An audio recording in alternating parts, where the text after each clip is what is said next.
متاع وقت اور کاروان علم، ایسے لوگوں کی باتیں جنہوں نے وقت و علم کی قیمت کو جانا۔ پروڈیوسر ندا نعیم، پیشکش رفا انسٹیٹیوٹ آف میڈیا سائنسز۔ بسم اللہ الرحمن الرحیم۔ سامعین السلام علیکم ورحمۃ اللہ وبرکاتہ۔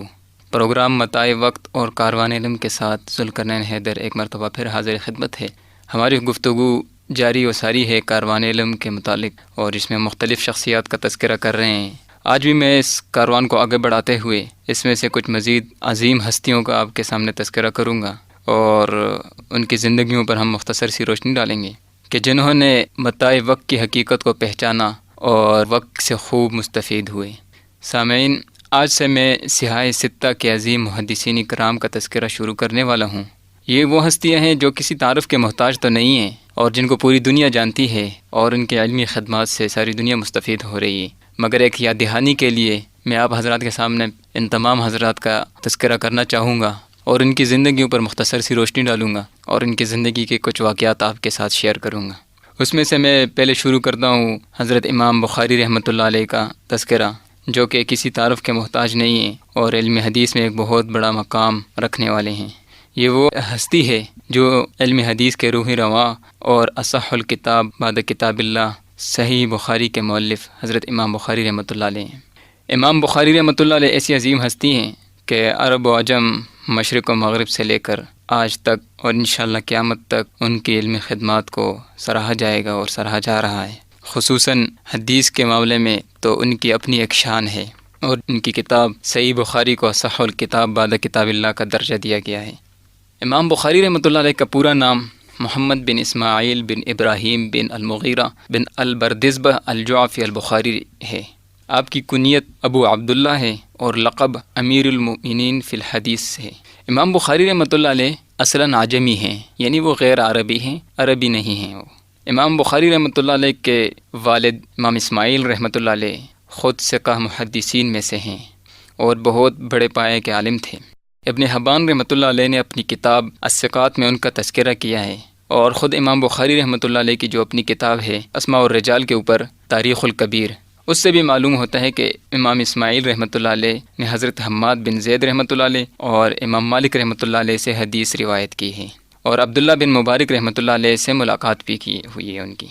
تو معلوم ہوا کہ امام بخاری رحمۃ اللہ علیہ کے والد بھی بہت بڑے محدث تھے، اور ان کا شمار بھی بہت بڑے پائے کے علماء میں سے ہوتا ہے۔ امام بخاری رحمۃ اللہ علیہ کی ولادت 194 ہجری میں ہوئی، اور آپ کی ولادت کے کچھ ہی عرصے کے بعد آپ کے والد امام محمد اسماعیل رحمۃ اللہ علیہ کا انتقال ہو گیا۔ بچپن یتیمی کی حالت میں گزرا، اور والدہ محترمہ نے ہی آپ کی پرورش کی اور تربیت کی۔ امام بخاری رحمۃ اللہ علیہ بچپن سے ہی بہت بڑے ذہین تھے۔ خود فرماتے ہیں کہ جب میں حفظ کر رہا تھا، اس وقت اللہ نے میرے دل میں القاء فرما دیا کہ میں حدیث بھی یاد کروں۔ چنانچہ حفظ مکمل کرنے کے بعد بخارا کے مشہور استاد اور مشہور محدث امام داخلی رحمۃ اللہ علیہ کے درس میں شریک ہونے لگیں، اور علم حدیث حاصل کرنے لگے۔ امام بخاری رحمۃ اللہ علیہ فرماتے ہیں کہ میرے استاد داخلی رحمۃ اللہ علیہ نے ایک حدیث کی روایت یوں بیان کی کہ سفیان عن ابی زبیر عن ابراہیم، تو میں نے کہا کہ ابو زبیر لم یرا ابراہیم، یعنی کہ ابو زبیر نے تو ابراہیم کو دیکھا ہی نہیں، کیسی روایت کی انہوں نے ان سے؟ تو استاد نے مجھے جھڑک دیا اور خاموش ہو گئے۔ امام بخاری رحمۃ اللہ علیہ فرماتے ہیں کہ میں نے ان سے کہا کہ حضرت، اگر آپ کے پاس اس حدیث کی اصل موجود ہے تو آپ ذرا اس میں دیکھ لیجئے گا۔ تو انہوں نے جا کر دیکھ لی، اور واپس آ کر امام بخاری رحمۃ اللہ علیہ سے پوچھا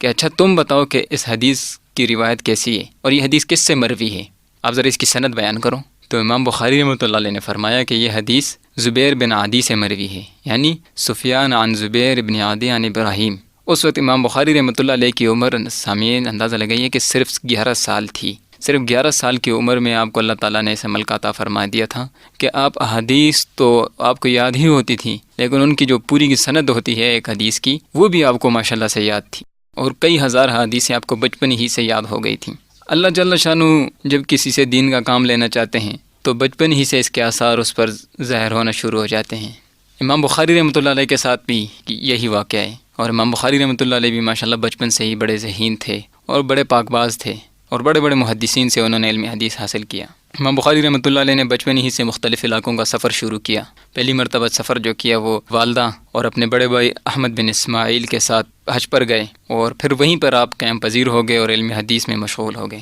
کیونکہ اس زمانے میں بڑے بڑے محدثین اس وقت وہاں پہ موجود ہوتے تھے، درس حدیث دیتے تھے۔ تو امام بخاری رحمۃ اللہ علیہ بھی وہیں پر مقیم ہو گئے اور وہیں پر علم حدیث حاصل کرنے لگے۔ امام بخاری رحمۃ اللہ علیہ کے بارے میں آتا ہے کہ انہوں نے تقریباً 1080 کے قریب مشائخ سے اور محدثین سے علم حدیث حاصل کیا اور مختلف علاقوں کا سفر کیا ہے۔ امام بخاری رحمۃ اللہ علیہ نے 18 سال کی عمر میں ایک کتاب لکھی، اور اس کتاب کا نام ہے قضایا الصحابہ والتابعین، اور اسی کے ساتھ ایک دوسری بہت بڑی کتاب انہوں نے لکھی اسماء الرجال پر، جو کہ بہت مشہور کتاب ہے، التاریخ الکبیر تحریر فرمائی، جس میں جو راوی جس طرح سند بیان کرتے ہیں ان کے سارے حالات انہوں نے اس میں جمع کیے ہیں۔ التاریخ الکبیر کے بارے میں آتا ہے کہ یہ امام بخاری رحمۃ اللہ علیہ نے مدینہ منورہ میں بیٹھ کر چاندنی راتوں میں لکھی ہے، یعنی ان کے لیے کچھ مخصوص ایام انہوں نے اپنے مختلف کاموں کے لیے مقرر فرمائے تھے، تو اس کتاب کے لکھنے کے لیے انہوں نے چاندنی راتوں کا ایک انتخاب کیا تھا، اور اس میں انہوں نے ان لوگوں کے حالات کو بیان کیا، کیونکہ یہ بھی لوگ جو تھے جن کے بارے میں انہوں نے ایک کتاب لکھی ہے اسماء الرجال کے متعلق، تو وہ بھی حدیث کے راویوں میں سے تھے، تو ان کو چاندنی رات منتخب کر کے، یعنی وہ بھی ایک چاندنی کی طرح ہیں کہ انہوں نے علم حدیث ہم تک پہنچائی ہے۔ کہا جاتا ہے کہ امام بخاری رحمۃ اللہ علیہ کے بارے میں آپ 70,000 احادیث زبانی یاد ہو گئی تھیں مع ان کے اسانید کے، یعنی جتنے بھی ان کے ساتھ سند ہوتی ہے پوری کہ یہ روایت کس سے مروی ہے، اور پوری اس کی ایک سند جو ہوتی ہے اس کے ساتھ امام بخاری رحمۃ اللہ علیہ کو 70,000 احادیث۔ سامعین، اس سے ہم اندازہ لگا سکتے ہیں کہ امام بخاری رحمۃ اللہ علیہ کو اللہ تعالیٰ نے کس قدر حافظہ دیا ہوا تھا اور کس قدر وہ ذہین تھے،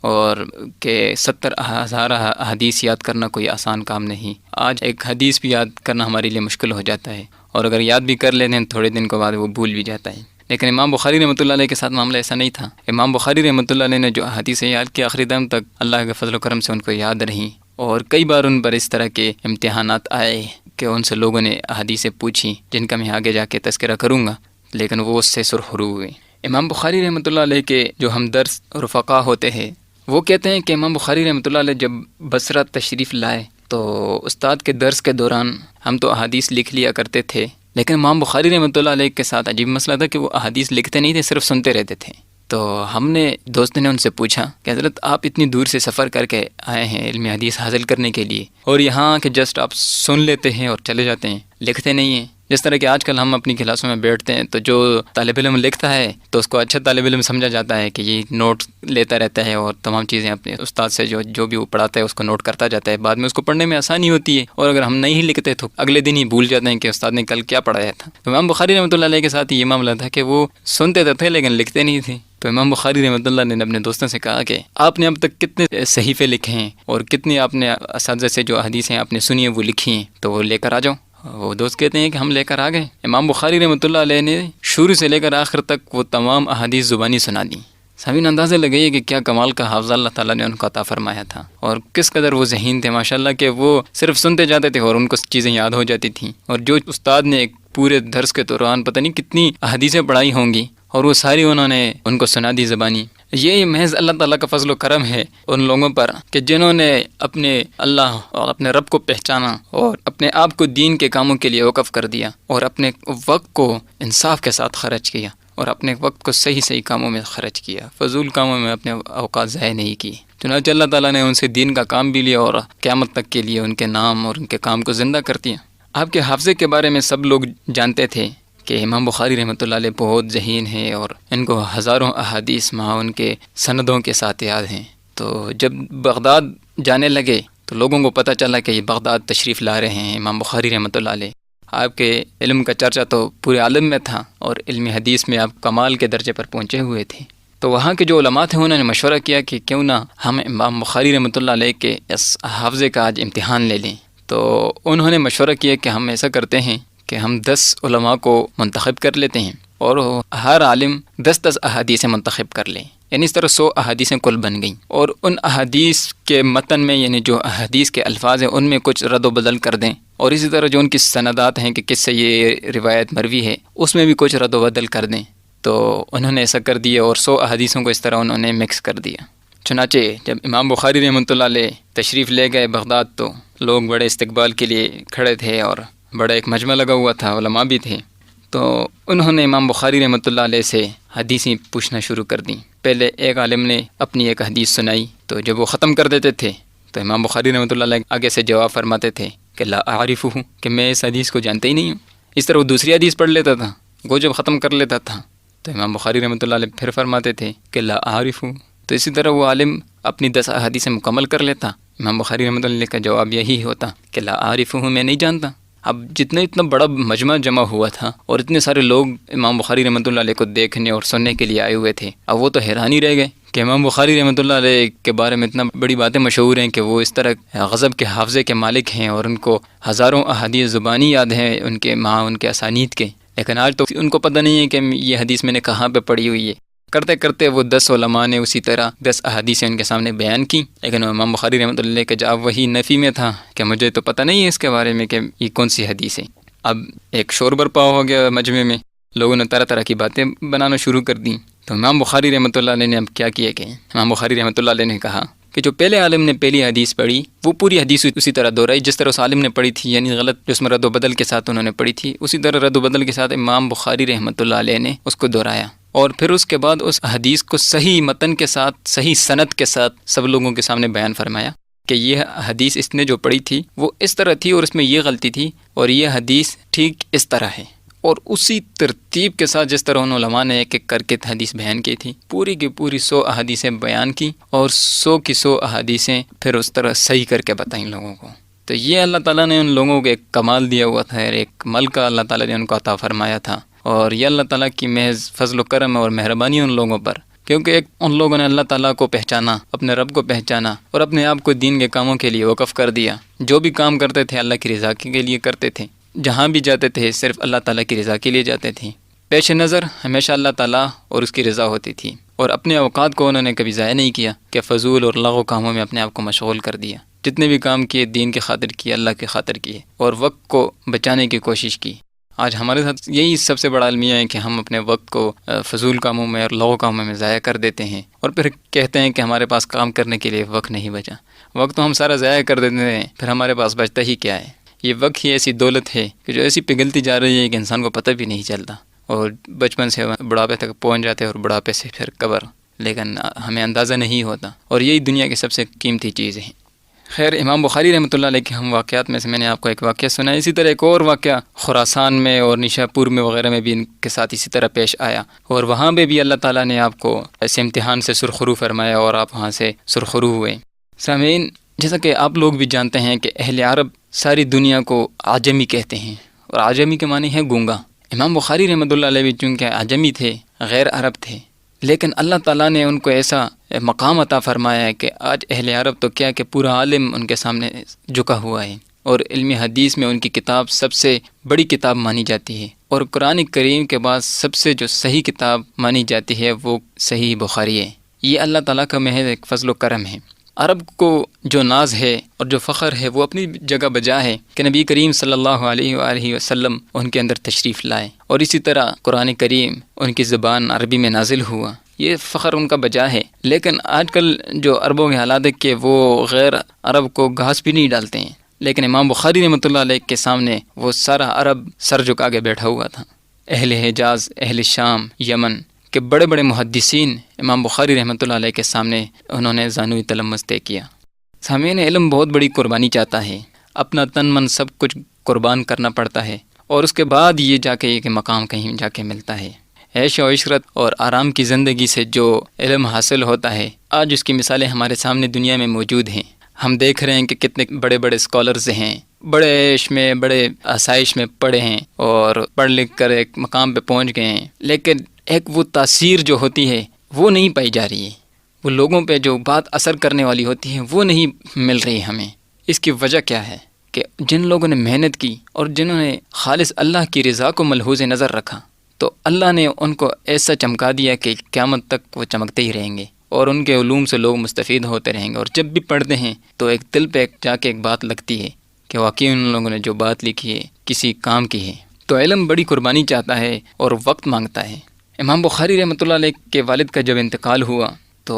انہوں نے بہت سارا مال چھوڑ دیا تھا۔ امام بخاری رحمۃ اللہ علیہ کے حصے میں میراث میں 25,000 درہم آئے، امام بخاری رحمۃ اللہ علیہ نے یہ رقم کہاں صرف کی؟ سامعین، 25,000 درہم اس زمانے کے بہت بڑی رقم تھی۔ امام بخاری رحمۃ اللہ علیہ نے سوچا کہ اگر میں اس 25,000 درہم کو لے کر کسی تجارت میں مشغول ہو گیا تو جو دین کا کام میں نے شروع کیا ہوا ہے اور علم حدیث میں مشغول ہوں تو یہ مجھ سے رہ جائے گا۔ چنانچہ انہوں نے کیا کیا کہ وہ 25,000 درہم ایک شخص کو مضاربتاً دے دیے۔ مضاربہ کہتے ہیں یعنی ایک شخص اپنے پیسے دے دے اور دوسرا کام کرے۔ تو امام بخاری رحمۃ اللہ علیہ نے اپنے پیسے ایک شخص کو دے دیے کہ تم ان پیسوں سے تجارت کرو، بزنس کرو، تو جو بھی نفع ہوگا کچھ مجھے بھی دے دینا، کچھ خود بھی رکھ لینا۔ مگر وہ شخص رقم تو لے گیا مگر آپ کو کچھ بھی نفع اس میں دیتا نہیں تھا۔ کافی عرصہ اسی طرح گزر گیا۔ کسی نے مشورہ دیا کہ حضرت آپ اس شخص کو بلا لیں اور اپنی رقم تو کم از کم اس سے واپس کر لیں، جو 25,000 آپ نے دی ہوئی ہے اس کو رقم وہ تو کم از کم اس سے واپس کر لیں، جائے کہ وہ آپ کو نفع دے، نفع تو درکنار، آپ اپنی رقم تو کم از کم اس سے واپس لے لیں، یا اگر کہتے ہیں تو حاکم کے ذریعے اس کو پکڑوا لیتے ہیں۔ امام بخاری رحمۃ اللہ علیہ نے خیر اس کو خود بلوایا اور کہا کہ اگر بھئی تم میری رقم واپس کر دو۔ اس نے کہا کہ میرے پاس نہیں ہے۔ امام بخاری رحمۃ اللہ علیہ نے کہا کہ چلو اگر تمہاری پاس نہیں ہے تو ایسا کرو کہ تھوڑی تھوڑی رقم جو ہے نا قسطوں میں مجھے دے دو۔ تو وہ بندہ راضی ہو گیا، اس نے کہا کہ ٹھیک ہے میں ہر ماہ آپ کو 10 درہم دے دیا کروں گا۔ اب سامعین اندازہ لگائیں کہ 25,000 درہم دی ہیں اور 10 درہم وہ بندہ روزانہ واپس کرے گا تو اس کا کیا فائدہ؟ یعنی یوں سالانہ 1200 درہم آپ کے پاس واپس آنے تھے۔ خیر امام بخاری رحمۃ اللہ علیہ بڑے وسیع الظرف انسان تھے، مان گئے کہ ٹھیک ہے، مگر بعد میں اس بندے نے یہ بھی دینا چھوڑ دیا اور ساری رقم اسی طرح ضائع ہو گئی۔ مگر امام بخاری رحمۃ اللہ علیہ نے اس کو کچھ بھی نہیں کہا۔ یہ ان کی وسیع الظرفی تھی اور دنیا سے لا تعلقی تھی، ورنہ آج ہماری طرح اگر کوئی شخص ہوتا تو اس کے پیچھے ہی پڑ جاتا، سارے کام ایک طرف چھوڑ دیتا اور اس بندے کے پیچھے لگ جاتا کہ میرے پیسے واپس کرو۔ لیکن ان لوگوں کو اپنے وقت کی قدر تھی کہ میں اس بندے کے پیچھے بھاگتا رہوں گا تو میرا سارا وقت ضائع ہو جائے گا، اور اس وقت کے ضائع ہونے سے بچنے کے لیے انہوں نے 25,000 درہم یوں قربان کر دیے۔ آج ہم ہوتے تو وقت کیا قربان کر دیتے، ساری چیزیں قربان کر دیتے اور 25,000 کے لینے کے لیے ساری اپنی زندگی لگا دیتے اس کے پیچھے۔ لیکن وہ لوگ تھے کہ جو دنیا کی حقیقت کو سمجھ چکے تھے اور دنیا کی حقیقت کو جان چکے تھے۔ جسٹ پیسہ، مال و دولت، دنیا کے عشق ان کے سامنے کچھ بھی نہیں تھا۔ ان کے سامنے ایک مقصد تھا اور وہ تھا اللہ کی رضا اور اپنے وقت کو پوری طرح اللہ کی رضا کے لیے استعمال کرنا۔ مفتی شفیع صاحب رحمۃ اللہ علیہ بہت اچھی بات فرماتے ہیں، کہتے ہیں کہ آمدنی بڑھانا اور اس کے لیے ہم نے مختلف قسم کے حربے استعمال کرنا اور طرح طرح کے طریقے استعمال کرنا یہ ہمارے بس کی بات نہیں ہے۔ اگر ہم اپنے اخراجات کو کم کر لیں تو یہ ہمارے سارے مسائل آسانی سے حل ہو جاتے ہیں۔ ہم ذرا اپنے خواہشات پر قابو پا لیں، اپنے اخراجات کو کم کریں اور ایک سادہ زندگی گزارنا شروع کریں تو دیکھیں اللہ تعالیٰ کیسی برکت ڈالتے ہیں ہماری زندگیوں میں اور کس طرح آرام کے ساتھ ہم زندگی گزار سکتے ہیں۔ لیکن آج ہم جس دور سے گزر رہے ہیں تو ہمارے خواہشات ہی اتنے زیادہ ہیں کہ اس کے لیے پھر ہم طرح طرح کے طریقے استعمال کر رہے ہیں، پھر نہ حلال کی تمیز ہوتی ہے اور نہ ہی حرام کی۔ تو جس طرح وقت گزرتا جاتا ہے اور مسائل بڑھتے جاتے ہیں، کبھی قرضہ لے لیا، کبھی کیا ہوا، کبھی سود پہ لے لیا، اور ان مسائل میں دبتے دبتے انسان پتہ نہیں کہاں سے کہاں پہنچ جاتا ہے، اور جو مقصد ہے دنیا میں آنے کا اس کی طرف توجہ ہی نہیں رہتی۔ آج ہمارے ساتھ یہی معاملہ ہے۔ سامعین، امام بخاری رحمۃ اللہ علیہ کا تذکرہ چل رہا ہے، آج کے پروگرام کا وقت ختم ہوا چاہتا ہے۔ امام بخاری رحمۃ اللہ علیہ کی بقیہ زندگی کے بارے میں نیکسٹ پروگرام میں انشاءاللہ بات کریں گے۔ تب تک کے لیے اجازت دیجیے، اللہ حافظ۔ ابھی آپ سن رہے تھے پروگرام متاع وقت اور کاروان علم، جس کے لیے ہمارے ساتھ تعاون کیا تھا RCIB رفا سینٹر برائے اسلامک بزنس، پروڈیوسر ندا نعیم، پیشکش رفا انسٹیٹیوٹ آف میڈیا سائنسز۔